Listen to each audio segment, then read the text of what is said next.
दोस्तों, census training programme में सभी इन्यूमरेटर्स और सुपरवाइजर्स का खैर मकदम है, खुश आमदीद है।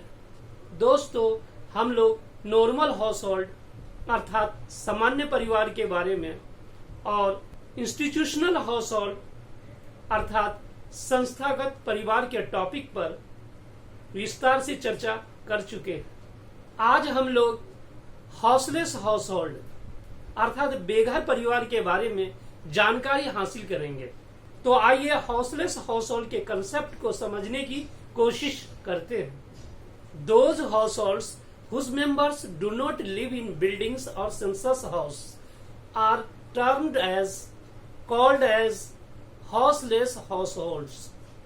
दोस्तों, उन परिवारों को बेघर परिवार माना जाएगा जो किसी बिल्डिंग्स या सेंसस हाउस में नहीं रहते हैं, बल्कि खुले में या सड़क के किनारे फुटपाथों पर रहते हैं, या फिर ह्यूम पाइप के अंदर, फ्लाईओवर के नीचे या सीढ़ियों पर रात गुजारते हैं, या फिर पूजा स्थलों, मंदिर, मस्जिद या गुरुद्वारों के आगे खुले स्थानों में रहते हैं, या रेलवे प्लेटफॉर्म या गुमती के किनारे रहते हैं। बेघर परिवारों का कोई अस्थायी जगह नहीं होती है, उन्हें जहां भी जगह मिल जाती है वहीं रात गुजार लेते हैं। अगर उनके पास कोई रिक्शा या ठेला है तो उसी रिक्शे और ठेले पर ही वह अपनी रात गुजार लेते हैं, वही उनका रहने का स्थान हो जाता है।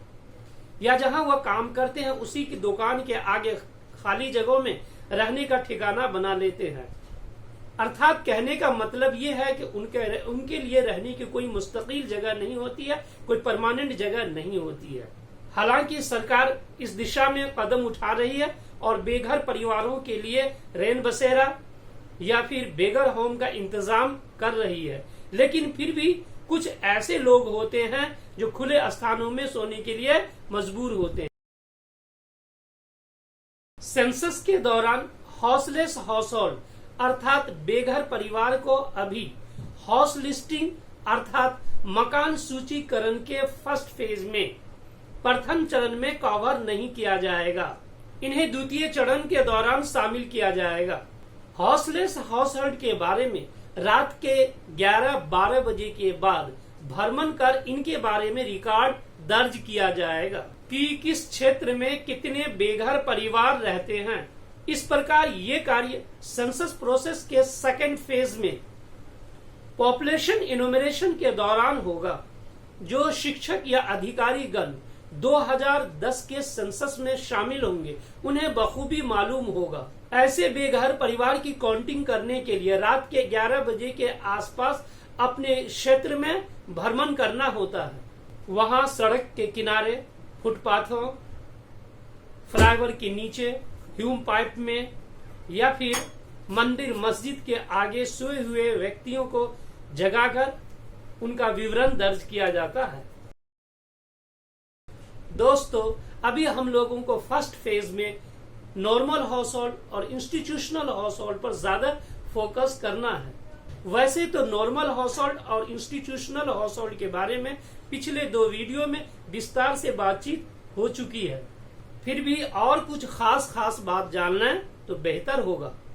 इस सिलसिले में पॉइंट नंबर 1, फर्स्ट फेज के HLO यानी हाउस लिस्टिंग ऑपरेशन के दौरान प्रत्येक HLB में यानी हाउस लिस्टिंग ब्लॉक में स्थित सभी नॉर्मल हाउस होल्ड और इंस्टीट्यूशनल हाउस होल्ड की काउंट की जाएगी।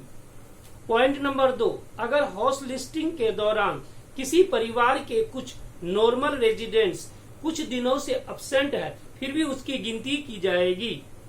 पॉइंट नंबर 3, अगर 6 महीने से ज्यादा दिनों से वह व्यक्ति किसी दूसरी जगह एज ए यूजुअल रेजिडेंस रह रहे हैं तो फिर उस मूल परिवार में उसकी गिनती नहीं होनी चाहिए। पॉइंट नंबर 4, अगर किसी परिवार में कोई व्यक्ति मेहमान के रूप में आकर रुका हुआ है तो उस व्यक्ति की गिनती वहां नहीं होनी चाहिए, बल्कि उनकी गिनती उनके निवास स्थान पर होनी चाहिए। पॉइंट नंबर 5, अगर कुछ कैजुअल विजिटर्स दूसरी जगह आकर रह रहे हैं जैसे होटल या गेस्ट हाउस में, तो वहां उनकी गिनती नहीं होगी। पॉइंट नंबर 6, अगर कुछ फॉरेनर्स के फैमिली मेंबर्स किसी शहर में 6 महीने से ज्यादा दिनों से रह रहे हैं तो वहां उनकी गिनती की जाएगी। पॉइंट नंबर 7, अगर फॉरेनर्स और उसके फैमिली मेंबर्स डिप्लोमेटिक स्टेटस रखते हैं, अर्थात एम्बेसडर या राजनयिक स्थिति के रूप में हूं, तो उनकी गिनती नहीं होगी, चाहे वह हिंदुस्तान में 6 महीने से ज्यादा दिनों से ही क्यों न रह रहे हों। पॉइंट नंबर 8, अगर किसी प्रोहिबिटेड एरियाज अर्थात निषिद्ध क्षेत्र में कोई डिफेंस के स्पेशल चार्जेस अर्थात रक्षा विशेष प्रभार के रक्षाकर्मी तैनात हैं, तो उनकी काउंटिंग हाउस लिस्टिंग ऑपरेशन के दौरान नहीं की जाएगी। उनकी काउंटिंग की व्यवस्था स्वयं उनके विभाग के अधीन होती है।